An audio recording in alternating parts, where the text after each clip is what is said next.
It's springtime on our farm and one of my absolute favorite times of the year. We had little to no rain over the winter season, but things are starting to green up and our farm is blanketed in luscious grasses and vibrant flowers.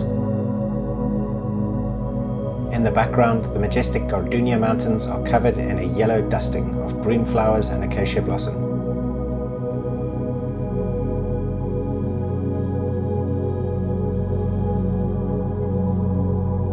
All of the spring sunshine means that the grasses have been growing rapidly, and I've been really busy with my lawnmower, making sure that I keep all of our little paths and verges clear, so we've got places to park our camper van, places to park our cars, and also little paths that we can walk on in and around the farm.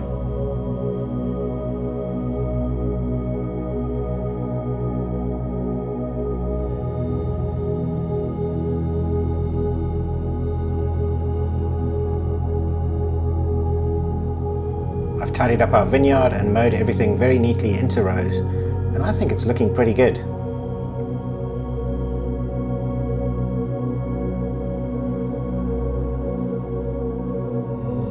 Our vineyard is starting to wake up from its winter slumber, and all of the little green leaves and buds are starting to appear.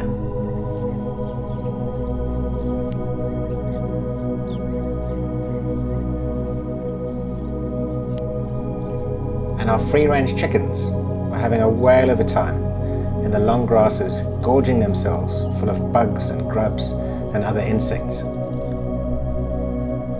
They absolutely love it. This is them, I guess, in their natural habitat, as opposed to being stuck in a cage.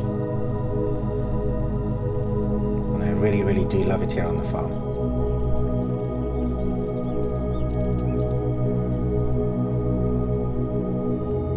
But it's not without its dangers, because there's always creatures on, above and around the farm that are constantly looking to turn them into a meal.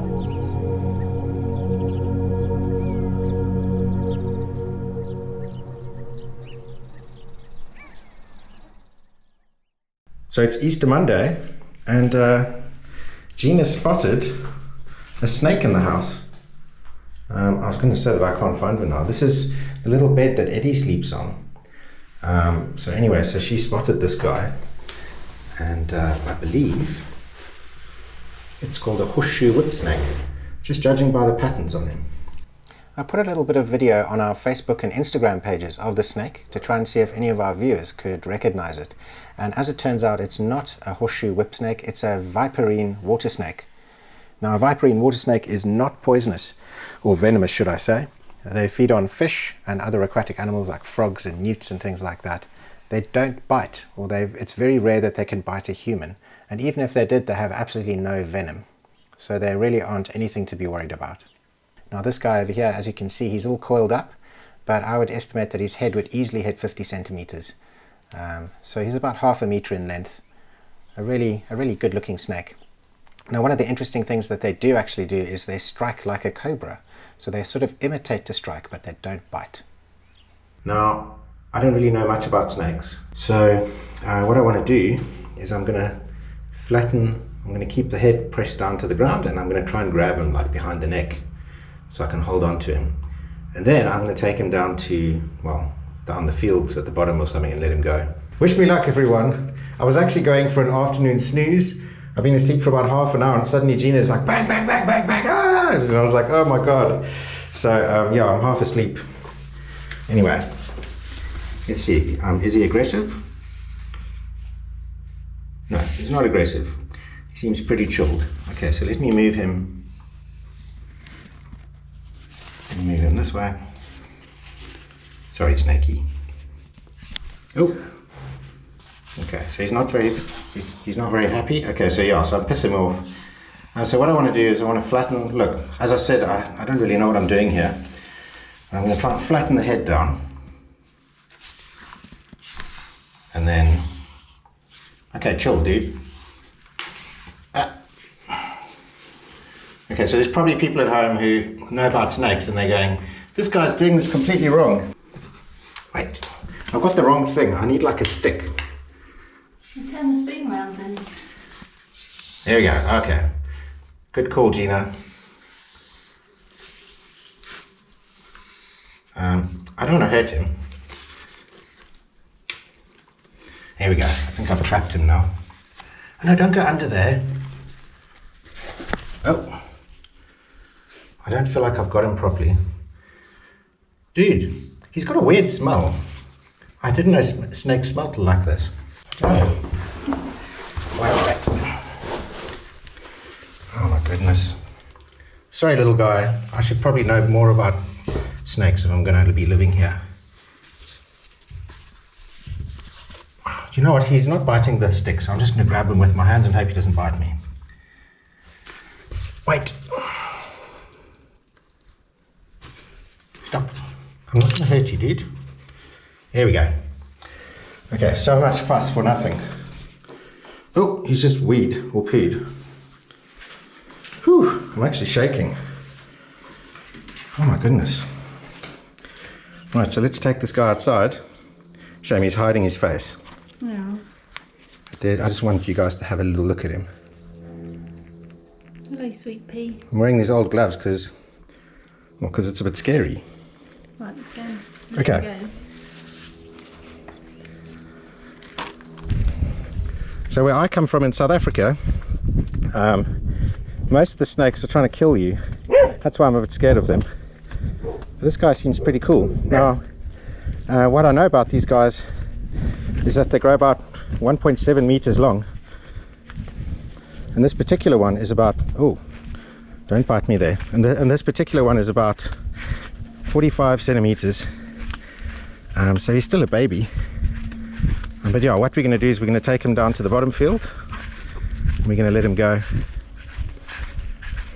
Unfortunately, this doesn't seem like the type of snake that'll bite you. Look, he's coming around and he's not biting or anything. So that's a good sign.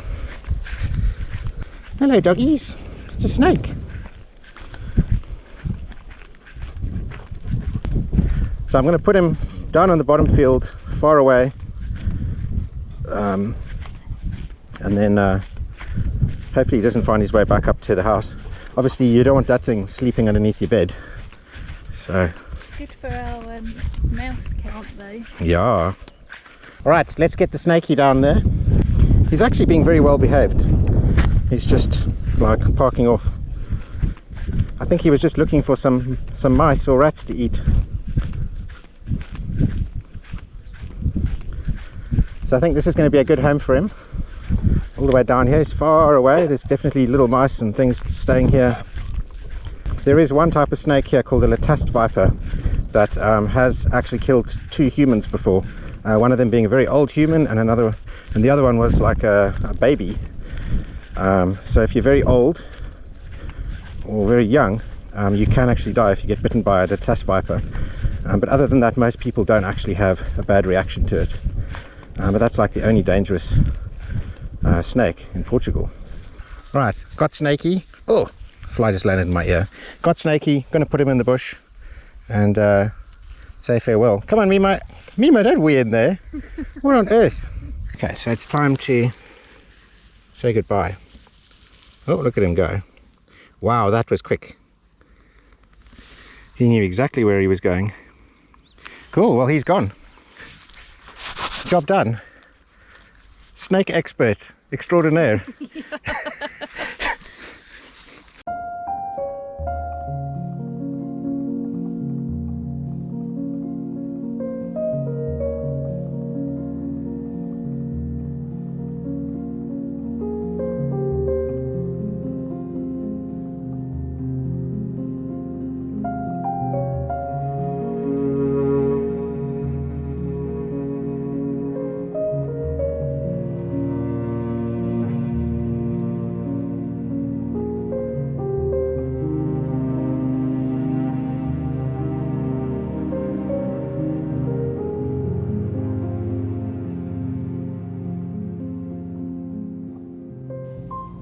I really love our dam. It's an amazing place to just come and sit and relax and look at the water.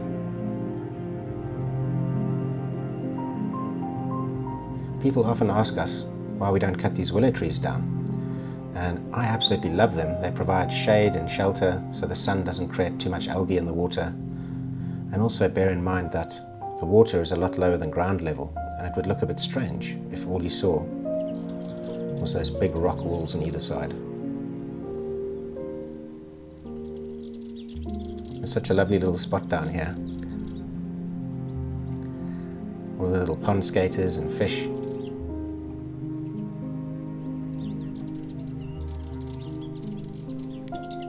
I can't wait to come down here in the summer and take shelter in the cool water on those 30 to 40 degree days. We are so blessed to have something like this on our farm.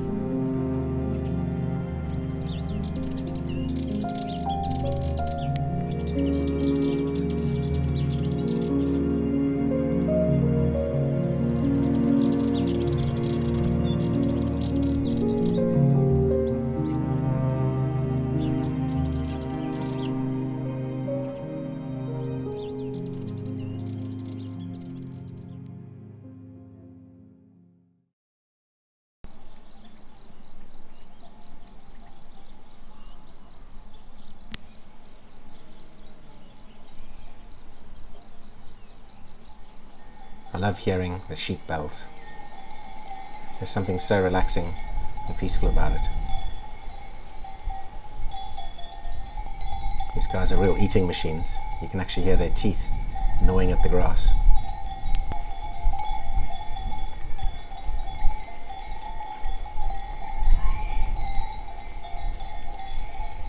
We grow grass here so that in the summertime our neighbour's sheep have got food to eat. Right now everything is green and lush, and they've got all the food that they can eat. It's an all-you-can-eat buffet. But in the summertime, it's going to be all dry and dusty. So they're making the most of it right now.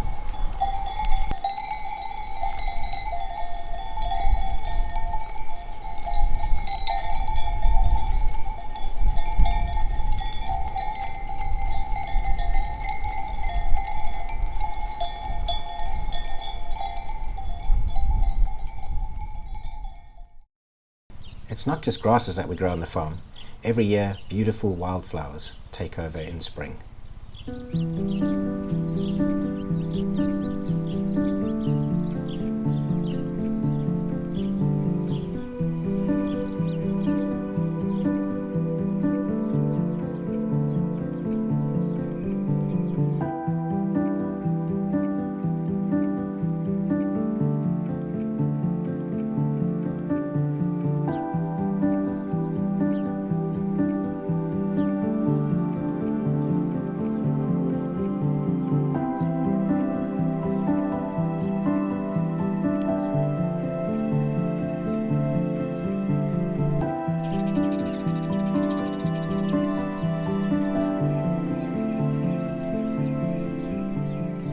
And it's not just the sheep who are eating all of the grasses and all of the flowers.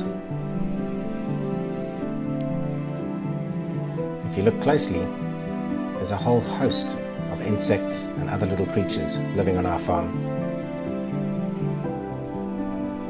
with amazing colors and shapes and intricate patterns,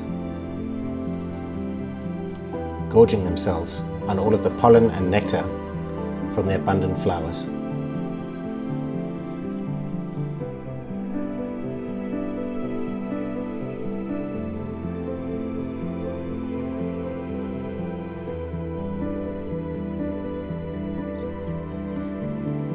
And as the winds picked up, I was having to record in ultra slow motion just so that we could capture these insects.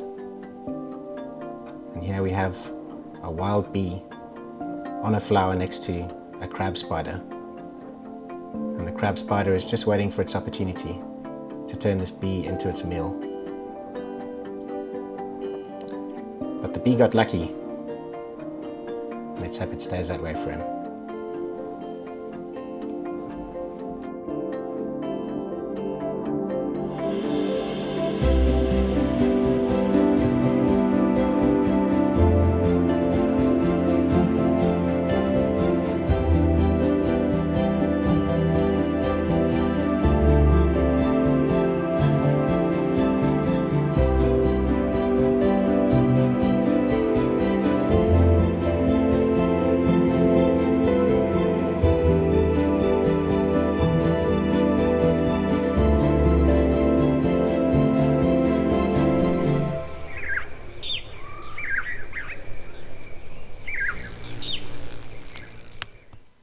Thanks for watching.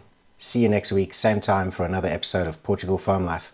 Don't forget to drop us a comment and let us know what you think of the video, and also hit the like button and subscribe if you want to see more content like this.